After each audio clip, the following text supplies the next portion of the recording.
common in other cooked recipes.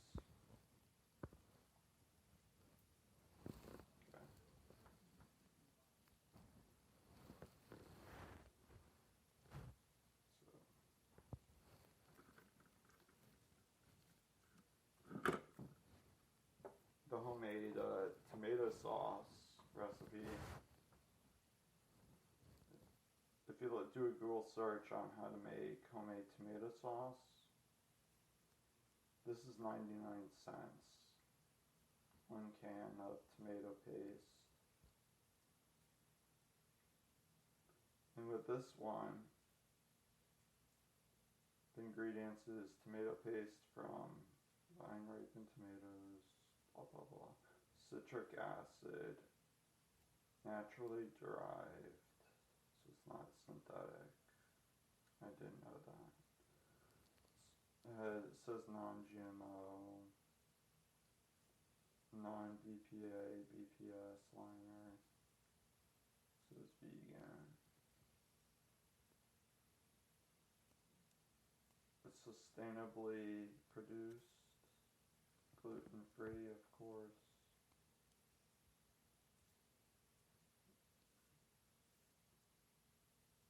100% recyclable, certified kosher.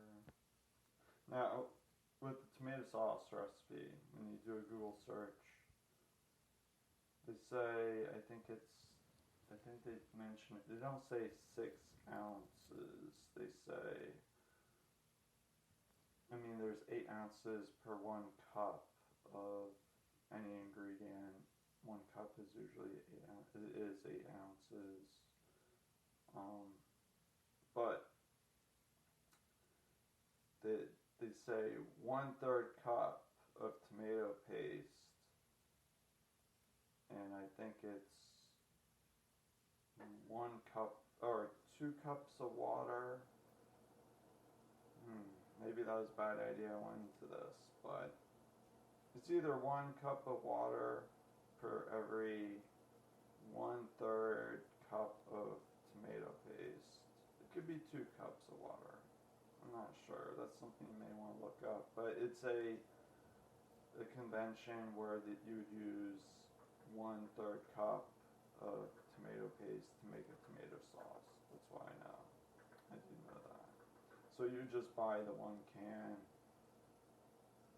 put it in your saucepan, stir up with the right amount of water.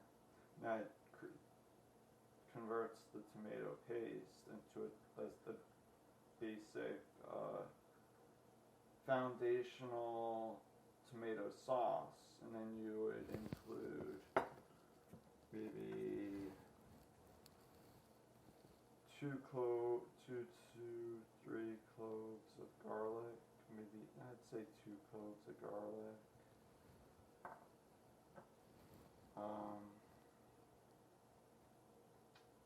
I'd say maybe about 1 to 2 tablespoons of Italian seasoning. It's conventional in tomato sauces to do that. Then probably either an 1/8 or 1/16 of either a white onion or a yellow onion, just to start it off if you want. And then you can add, get frozen carrots, or carrots that you'd buy even in the produce section. You'd boil that first in water, and if you buy mushrooms, you would pre-slice that. I mean, you'd wash them and dry them. Some people, mushrooms, sometimes they grow on different substrates. Sometimes it's coffee grounds, usually. Sometimes it could be dirt or some other method. I one time went to a mushroom event, and they were demonstrating on the various ways of growing different types of mushrooms. But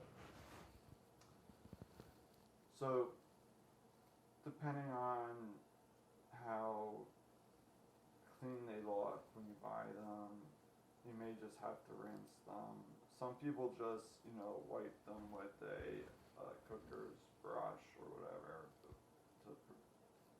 prepare them. They don't really use water because what would happen is when you go to cook the mushrooms, there'd be too much water that was absorbed into them, and it would cause separation. You'd probably you'd want to pan fry those first, and then blend them in with your whatever vegetables you're using with the tomato paste or the tomato sauce. So, this is probably going to be it's been 25 minutes. 25-minute recording and counting, so I'll probably divide this into maybe 3 different videos. One about the vinegar, tomato sauce, the tamponade, and reusing preserve jars.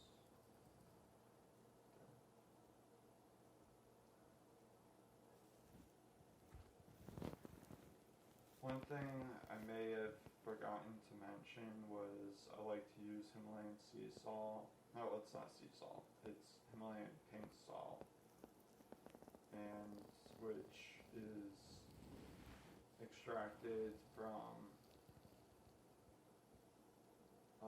mines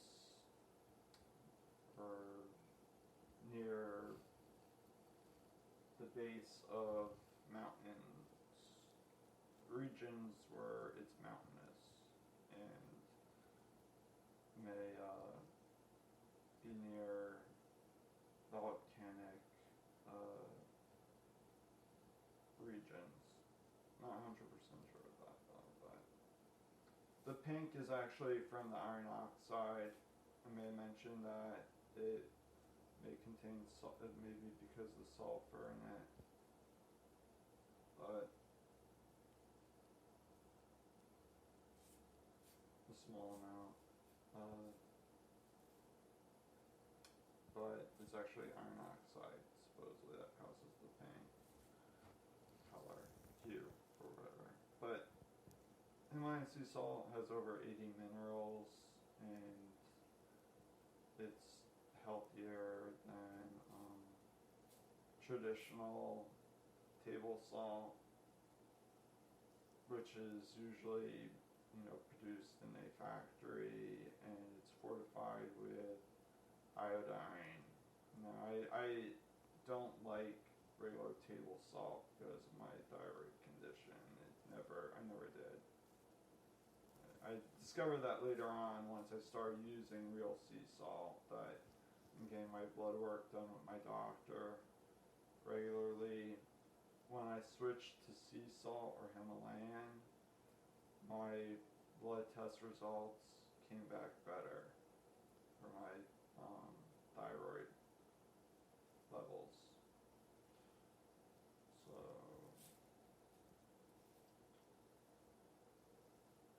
now when it comes to preserving things, I may include about 1/3 tablespoon of sea salt in about maybe a 4th serving, or let's say 1 cup to 2 cups of whatever you're preserving. I'd use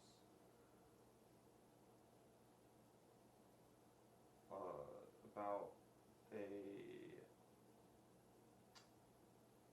1/2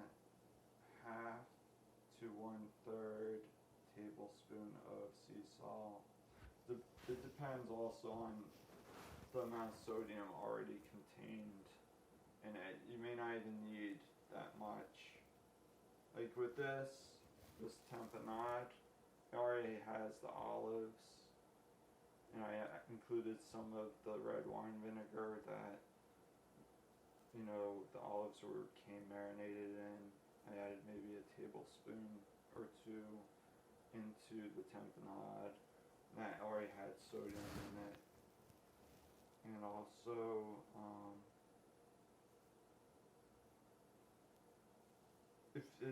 if your ingredients don't already include or let's say you add a vinaigrette as an ingredient to your recipe, like this, I'd add an extra tablespoon before, after boiling it down, if there's mushrooms, and then before refrigerating it, you'd add a tablespoon extra or two to the recipe that you're preserving, because the apple cider vinegar in it, the vinegar helps. But I wouldn't add any extra. I'd question on how much sodium you'd add. I'd limit the sodium intake, because usually, let's see how much this already has. If I can get this in focus.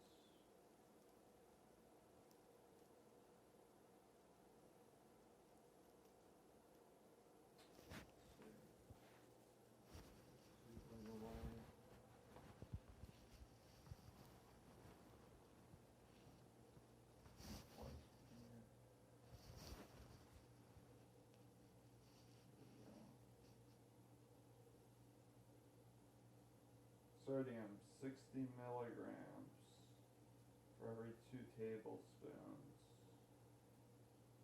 So that'd be, if you use 1 tablespoon, that would be 30 milligrams of sodium. And since this is about, let's say,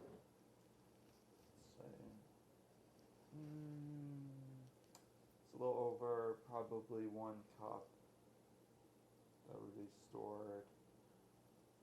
So, or maybe, it depends on how much you serve. But if you're having it as a snack, 2 tablespoons of it on a matzo cracker or something, or any type of vegan cracker or whatever. It doesn't have, it could be vegetarian or, I don't know why I said that, but let's see.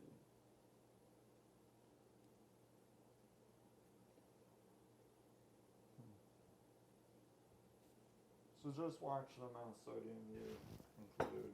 I mean, you don't have to, but just be a bit mindful of that, especially if you're gifting this to an elderly person and if they have to limit their sodium intake. That's something you may want to ask them ahead of time. If they're on, like, let's say, if the limit the amount of sodium, you may want to exclude